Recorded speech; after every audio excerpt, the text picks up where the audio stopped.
AVM online classes में आपका स्वागत व अभिनंदन। आगे हमने पढ़ा था पहले बिंदु में, शिक्षण बिंदु में भौतिक परिवर्तन।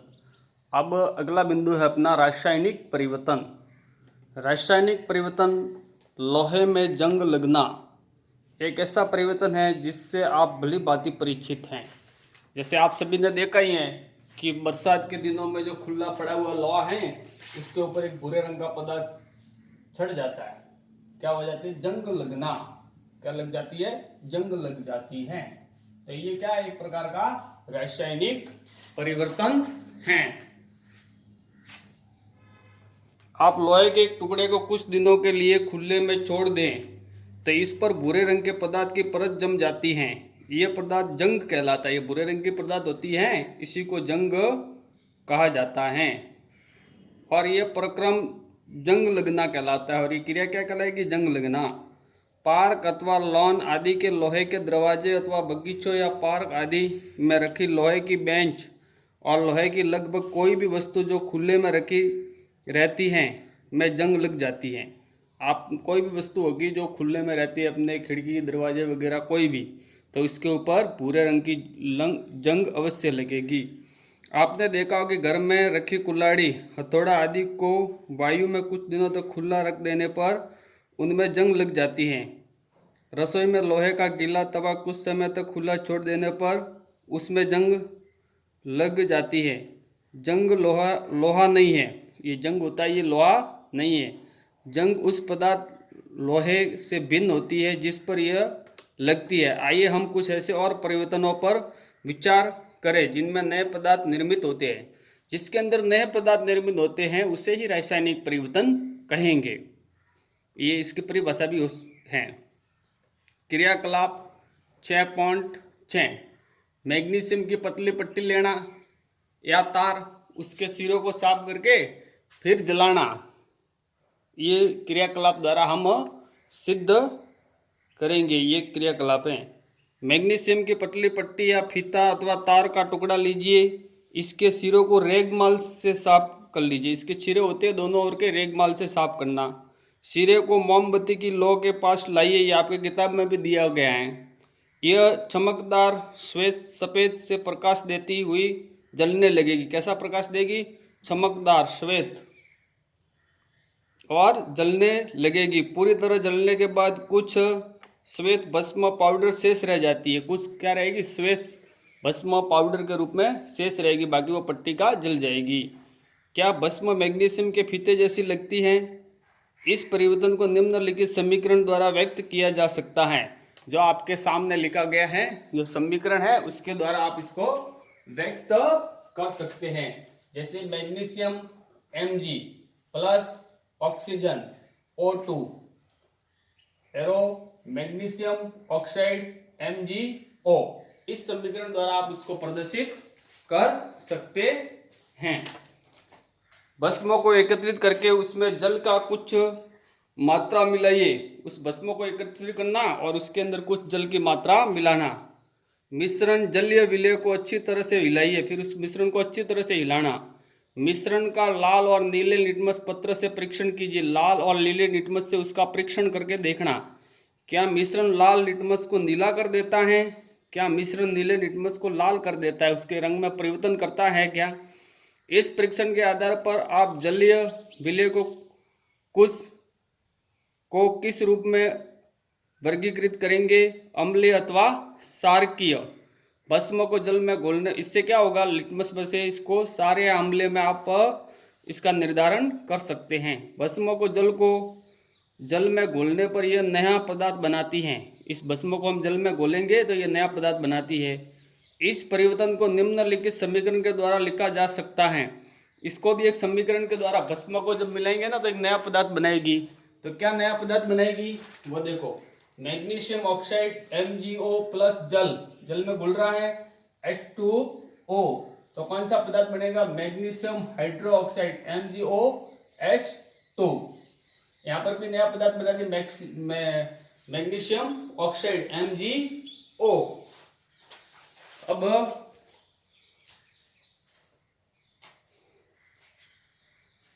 जैसा कि अध्याय 5 में पढ़ा था कि मैग्नीशियम हाइड्रोक्साइड एक क्षारक है। ये क्या है? एक क्षारक है। तो मैग्नीशियम ऑक्साइड एक नया पदार्थ है जो मैग्नीशियम के जलने पर बनता है। मैग्नीशियम हाइड्रोक्साइड एक नया पदार्थ है जो मैग्नीशियम ऑक्साइड को जल में घोलने पर बनता है। इसलिए यह भी क्या है? एक रासायनिक परिवर्तन है। अब क्रियाकलाप 6.7, इसके अंदर क्या कर रहे हैं? आपके सामने ही है। दो बीकर ले रहे हैं अपने, दो बीकर ले रहे हैं ना। एक में कॉपर सल्फेट विलेयर यानी नीला, ये नीले रंग का कौन सा है? कॉपर सल्फेट विलियन है, नीले रंग का। और दूसरे में क्या ले रहे हैं? आयरन सल्फेट यानी हल्का हरा। और उसके अंदर क्या डाल देंगे? लोहे की एक ब्लेड। ये वाला है क्रियाकलाप 6.7। इस क्रियाकलाप को जब हम एक बार पढ़ेंगे तो आपको और समझ में आ जाएगा। आपके सामने चित्र द्वारा भी दिया गया है।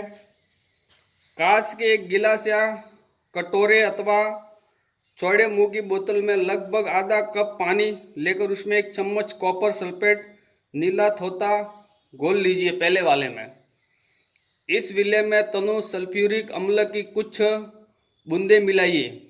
आपको नीले रंग का विलयन मिल जाएगा।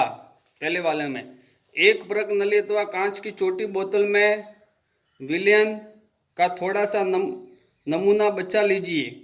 शेष विलयन में से एक कील अथवा उपयोग किए जा चुके ब्लेड, या तो कील डाल दो या ब्लेड का टुकड़ा या उपयोग की हुई ब्लेड का टुकड़ा डाल दीजिए। लगभग आधे घंटे तक प्रतीक्षा कीजिए। अब विलयन के रंग को देखिए। इसकी तुलना अलग से बचाए गए नमूने के वाले विलयन के रंग से कीजिए। क्या आपको विलयन के रंग में कोई परिवर्तन दिखाई देता है? इसका अवलोकन करना कि आपको कोई परिवर्तन दिखाई देता है क्या। कील अथवा ब्लेड को बाहर निकाल दीजिए। क्या इसमें कोई परिवर्तन दिखाई देता है? आपको जो परिवर्तन दिखाई देता है वो कॉपर सल्फेट और लोहे के बीच में अभिक्रिया के कारण होते हैं। किसके कारण होंगे? कॉपर सल्फेट और लोहे के बीच में अभिक्रिया होगी, उसके अंदर परिवर्तन होता है। विलयन के रंग का नीले से हरा हो जाना, नीले से हरा हो जाता है, वो लोहे से क्रिया करेगा। एक नए पदार्थ आयरन सल्फेट के बनने के कारण होता है। लोहे की कील पर भूरा निरपेक्ष कॉपर सा तांबे की परत के कारण होता है जो एक अन्य नया पदार्थ है। हम इस अभिक्रिया को निम्न प्रकार से व्यक्त कर सकते हैं। कॉपर सल्फेट विलयन नीला थोथा प्लस लोहा आयरन सल्फेट विलयन कॉपर भूरा निरपेक्ष। क्रियाकलाप 6.8, इसके अंदर भी देखो आपके सामने दिया गया है। पहली जो परत नली है इसके अंदर हम क्या करें? सिरका और खाने का सोडा। पहले में क्या कर रहे हैं अपने? ये परत नली है 6.8 क्रियाकलाप, सिरका व खाने का सोडा मिला रहे हैं। यहाँ से इसके अंदर से क्या निकलेगी? Carbon dioxide. और यह क्रिया करेगी, किससे करेगी? सोने का पानी, इससे क्रिया करेगी।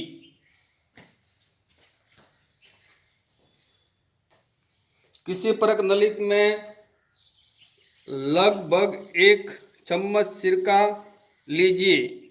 इसमें चुटकी भर खाने का सोडा डालिए। आपको एक बूंदाहट की ध्वनि सुनाई देगी। जैसे गैस, उसके अंदर से झाग निकलेंगे, बूंदाहट की ध्वनि सुनाई देगी। और गैस के बुलबुले बाहर निकलते दिखाई देंगे। इस गैस में दिखाई गई व्यवस्था के अनुसार ताजे बने चूने के पानी में से गुजारिए। चूने के पानी में क्या परिवर्तन होता है? परत नली में परिवर्तन निम्न प्रकार से होता है। क्या होगा? सिरका एसिटिक अम्ल प्लस खाने का सोडा यानी सोडियम हाइड्रोजन कार्बोनेट बराबर कार्बन डाइऑक्साइड व अन्य पदार्थ बनाएगा। कार्बन डाइऑक्साइड और चूने के पानी के बीच अभिक्रिया निम्न प्रकार से होती है। कार्बन डाइऑक्साइड प्लस चूने का पानी, कैल्शियम कार्बोनेट प्लस जल। जब कार्बन डाइऑक्साइड को चूने के पानी में प्रवाहित किया जाता है तो कैल्शियम कार्बोनेट बनता है, जिससे चूने का पानी दूधिया हो जाता है। चूने के पानी का दूधिया हो जाना कार्बन डाइऑक्साइड का मानक परीक्षण है।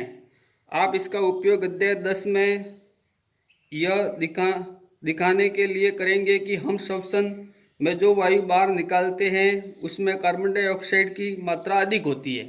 इसका प्रयोग हम क्या करेंगे अध्याय 10 में। क्रियाकलाप 6.6 से 6.8 में आपने देखा कि प्रत्येक परिवर्तन में एक या अधिक नए पदार्थ बनते हैं। क्रियाकलाप 6.6 में मैग्नीशियम को वायु की उपस्थिति में जलाने पर बनने वाली भस्म एक नया पदार्थ थी। क्रियाकलाप 6.7 में कॉपर लोहे के ब्लेड पर निक्षेपित हो गया था। क्रियाकलाप 6.8 में सिरका और खाने के छोड़े की अभिक्रिया से कार्बन डाइऑक्साइड बनी थी, जिसने चूने के पानी को दूधिया कर दिया था। क्या आप इस अभिक्रिया से बनने वाले नए पदार्थ का नाम बता सकते हैं? ये जो अभिक्रिया हुई इससे बनने वाले नए पदार्थ का नाम आप बता सकते हैं? इसके बारे में ये अपने से प्रश्न कर रहा है। वह परिवर्तन जिसमें एक अथवा एक से अधिक नए पदार्थ बनते हैं रासायनिक परिवर्तन कहलाता है। क्या कहलाएगा? रासायनिक परिवर्तन। रासायनिक परिवर्तन को रासायनिक अभिक्रिया भी कहते हैं। इसका दूसरा नाम रासायनिक अभिक्रिया भी है। रासायनिक परिवर्तन हमारे जीवन में अत्यधिक महत्वपूर्ण है। सभी नए पदार्थ रासायनिक परिवर्तनों के परिणाम स्वरूप ही बनते हैं। उदाहरण के लिए भोजन का पाचन, फलों का पकना। भोजन का पाचन भी रासायनिक परिवर्तन से होता है। फलों का पकना, अंगूरों का किण्वन आदि विभिन्न रासायनिक परिवर्तनों के कारण होता है। औषधि भी रासायनिक अभिक्रियाओं की श्रृंखला का एक उदाहरण है या अंत्यो उत्पादन होती हैं। और उपयोगी नए पदार्थ जैसे प्लास्टिक और अपमार्जकों का रासायनिक अभिक्रियाओं द्वारा ही बनाया जाता है। वास्तव में प्रत्येक नए पदार्थ की खोज रासायनिक परिवर्तनों का अध्ययन करके ही की गई है। हमने देखा है कि रासायनिक परिवर्तनों में एक या एक से अधिक नए पदार्थ निर्मित होते हैं। नए पदार्थों के अतिरिक्त रासायनिक परिवर्तन में निम्न घटनाएं भी हो सकती हैं। जैसे पहली है ऊष्मा, प्रकाश अथवा किसी अन्य प्रकार के विकिरण। उदाहरण के लिए पराबैंगनी किरण होती है का निर्मुक्त बाहर निकलना अथवा उनका अवशोषित होना, ये भी एक रासायनिक परिवर्तन है। दूसरा है ध्वनि का उत्पन्न होना। तीसरा है गंध में परिवर्तन होना अथवा किसी नई गंध का बनना। चौथा है रंग में परिवर्तन होना। पांचवा है किसी गैस का बनना। आपने देखा कि मैग्नीशियम के फीते का जलना एक रासायनिक परिवर्तन है। कोयला, लकड़ी अथवा पत्तियों का जलना भी एक रासायनिक परिवर्तन है। वास्तव में किसी भी पदार्थ का जलना एक रासायनिक परिवर्तन है। जलने के साथ सदैव ऊष्मा का उत्पादन होता है। पटाखों का विस्फोट एक अन्य रासायनिक परिवर्तन है। आप जानते हैं कि ऐसे विस्फोटों से ऊष्मा, प्रकाश, ध्वनि और अरुचिकर गैसें उत्पन्न होती हैं जो वायुमंडल को प्रदूषित करती हैं। इसलिए आपको पटाखे न जलाने की सलाह दी जाती है, क्योंकि ये भी एक प्रकार की क्या करती है, वायुमंडल को प्रदूषित करती है। इसलिए आपको पटाखे न जलाने की सलाह दी जाती है। जब भोजन सामग्री बासी हो जाती है अथवा सड़ गल जाती है तो उसमें से दुर्गंध आने लगती है। क्या हम इस परिवर्तन को रासायनिक परिवर्तन कह सकते हैं? हाँ, इसको भी हम रासायनिक परिवर्तन कह सकते हैं। अब रासायनिक परिवर्तन की सीधी सी परिभाषा मैंने नीचे लिखी है। वह परिवर्तन जिसमें एक अथवा एक से अधिक नए पदार्थ बनते हैं उसे रासायनिक परिवर्तन कहलाता है। वह परिवर्तन जिसमें एक अथवा एक से अधिक नए पदार्थ बनते हैं उसको हम रासायनिक परिवर्तन कहलाता है। आज का बिंदु, अपना शिक्षण बिंदु रासायनिक परिवर्तन यहीं तक रहेगा।